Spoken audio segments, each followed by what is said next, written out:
নোয়াখালী জেলা স্কুল মাঠে নির্বাচনী জনসভায় প্রধান অতিথি হিসেবে বক্তব্য রাখবেন বাংলাদেশ জামায়াতে ইসলামীর আমির ডাক্তার শফিকুর রহমান। এনে বিস্তারিত জানাতে নোয়াখালী জেলা স্কুল মাঠ থেকে সরাসরি যুক্ত হচ্ছেন প্রতিনিধি ফয়জুল ইসলাম জাহান।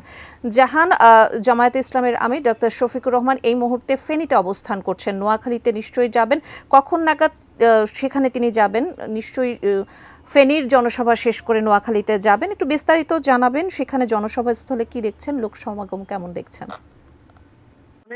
তিনি এখানে নোয়াখালীতে নির্বাচন উপলক্ষে নোয়াখালী 6টি সংসদীয় আসনে প্রার্থীদের নির্বাচন বিষয়ে তিনি এখানে প্রধান অতিথি হিসেবে বক্তব্য রাখবেন। 11টায় ওনার এখানে প্রধান কথা ছিল, কিন্তু এখন এই মুহূর্তে উনি ফেনীতে অবস্থান করছেন।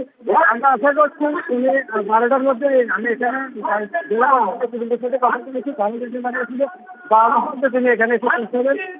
এখানে নোয়াখালীতে আজকের এই নির্বাচনী সমাবেশে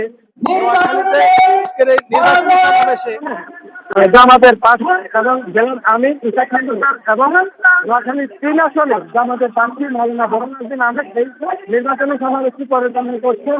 এই হচ্ছে নোয়াখালীতে জামাতের আমিরের নির্বাচনী সমাবেশে বক্তব্য নিয়ে আমার কাছে সর্বোচ্চ